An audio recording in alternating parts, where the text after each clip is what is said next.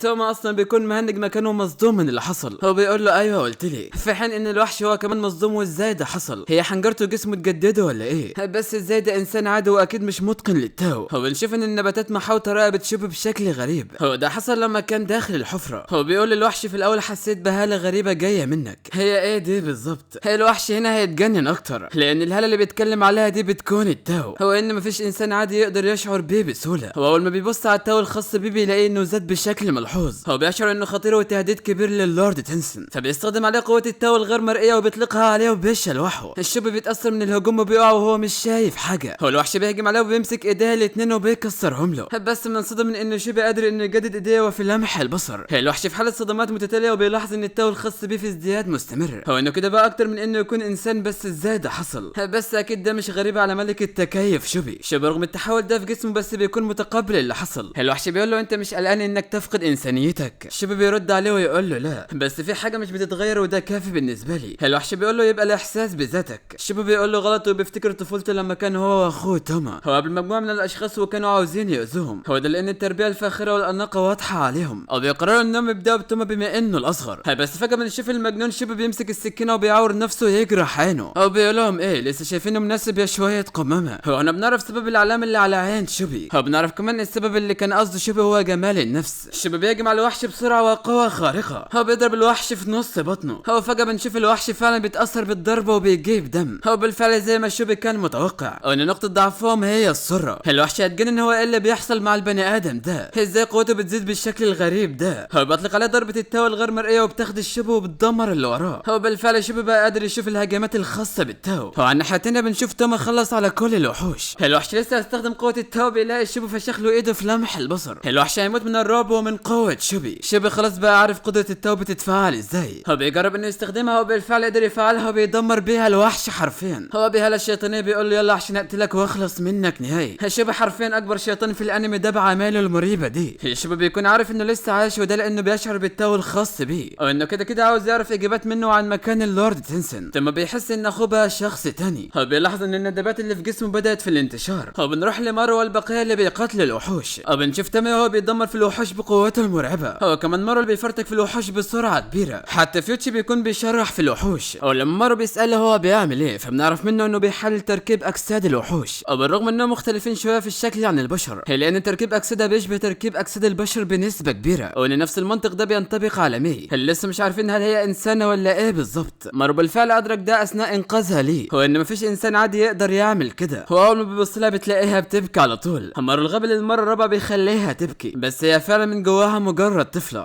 تمام بيقول له لو هتفضل تخلي البنات تعيط فما فيش واحدة منهم هتعبرك. مارو بيقول له مش مهم لان انا اصلا متجوز. هو لكن فجأة بنشوف وحش غريب بيتجه ناحية تامية وبيديله ضربة خارقة. تامية لسه هيهجم عليه بيلاقيه قفز من فوقيه. لو مش بس كده ده كمان بالرداء بتاعه بياخد مي بعيد عنه. هو بشكل غير متوقع بيتكلم معاها وبيقول لها كنا بندور عليك في السر يا سيدة مي. كل الموجودين بيتصدموا لما اتكلم معاها بالطريقة دي. الوحش بيكمل كلامه معاها وبيقول ان مرة قرون لما تم طردها من قصر هوراي. هو بيبدأ في الانحناء ليها وبيطلب منها انها ترجع معاه لهوراي. هو طبعا كل اللي في المكان محدش فيهم فاهم حاجة. الوحش بيصدمهم وبيقول لهم انها من التنسن. مارو الصدمة على وشه مليانة بالتساؤلات حوالين اللي سمعه ده. هو انخدع فيها وانها في الاخر ما طلعتش بشرية. هو لكن بيفكر في اللي لازم يعمله هل هيكون معاها او لا. هو بنشوف ماي وهي بتبكي. هو فجأة مرة بيروح عشان يساعدها ويقف ضد الوحش اللي بيقول له انت قصدك ايه باللي بتعمله ده. الكلام ده مش بيعنيك اصلا. اما رغم انه مش عارف هو عمل كده ليه بس بيقرر انه يساعدها. هو ده عشان مش هيتحمل يشوفها بتبكي مرة تانية. الوحش بيتضايق منه وفجأة بنشوف وحش تاني بيظهر جنبه هو اللي بيكون ملك الفراشات. هو بيقول لهم على اي حال احنا جايين هنا عشان نحولكم لتاني ونرجع السيدة مي. هو التاني ده يا جدعان اللي هو اكسير الحياة. الكل بيكون مستعد للمواجهة في حين ان تامية بيكون في اعلى مستويات الحماس للقتل اول ما شاف ملك الفراشات. هو بنشوف تجمع هائل للفراشات وام ال 44 اللي بياخدوا اوامر من الوحشين. مارو ادرك ان الاقتراب منهم هيكون خطير بدون خطة. هو لكن بنتفاجئ من تامية وهو بيقطع في الفراشات. هو بيكون متضايق لانه بسبب فراشة منهم خسر ايده اليسرى. هو بيروح عشان يهجم عليهم. هو لكن ملك الفراشات بيستخدم عليه هجوم التاو الغير مرئي وبيسيبه في وشه. هو طبعا تامية بيكون مش عارف ايه ده لانه اول مرة يشوفه. مارو بيكون مصدوم من ان هم كمان قادرين يستخدموا قوة التاو. هو بيقول لي تامية اوعى تتهور لانهم بيطلقوا هجوم غير مرئي. بس فجأة الوحشين بيهجموا عليهم في لمح البصر. هو بنشوف المكان كله بقى مليان بالفراشات وحشرات الام ال 44. هو من كتر ما في حشرات في المكان فمارو بيضرب تامية بالغلط. مارو ادرك خبثهم وانهم في الهجوم البعيد بيستخدموا هجوم التاو الغير مرئي. اما في القتال القريب الحشرات بتتدخل. تامية بيقول لمارو يا عم الغبي بطل تقف في وشه وتعترض الطريق انا عاوز اقتل ملك الفراشات. بينما بيتخانقوا ملك ال 44 بيسأل مارو بيقول له انت ليه بتقاتل عشانها وانت مالكش صلة بيها. مارو فعلا عارف ان اللي بيعمله ده غريب. هو بيقول في نفسه ان لو الشخصية القديمة هي اللي كانت موجودة كان سابها من زمان. المهم مارو بيقول لهم ان ده مقابل مساعدته ليه وانه هيسدد الدين ده. هو مارو بيرد لهم نفس السؤال وبيقول لهم انتوا ليه مهتمين بيها كده رغم انها مش عايزة تيجي معاكم. فملك الفراشات بيرد عليه ويقول لان احنا الدوشي بندرب نفسنا على التاو. هو ان سيادتهم مي عنصر اساسي في تدريبهم. تامية بيقول هي الوحوش بتتدرب ايه العبط ده. ملك الفراشات بيرد عليه ويقول له غبي زيك مش هيعرف الكلام ده. هو بيقول له كمان ان في 5 طرق لتدريب النفس على اتقان التاو. هو بيقول له بكل الشيطانية ان الاكثر اهمية من بينهم هو يوتشي يوتسو. هو بنعرف ان ال4 طرق التانية الشخص يقدر يتعلمهم لوحده. اما ال5 اللي بيتكون من ين ويانج وده بيتطلب جماعة بين شخصين. هو تامية رغم حجمه الضخم ده الا ان عقله حبة بطاطا ومش فاهم حاجة. المهم فيوتشي بيفهمه وبيتصدم. هو بيبدأ يتريق عليهم. الوحش بيكمل كلامه ان الشخص اللي يقدر يحقق الكمال ده هم اللورد تنسن. هو بيملكوا اكبر قدر من التاو بدون انقطاع بمعنى ان الاجتماع ده بيتكون من ذكر وانثى. اكيد فهمت المعنى من الموضوع ده. انا ابن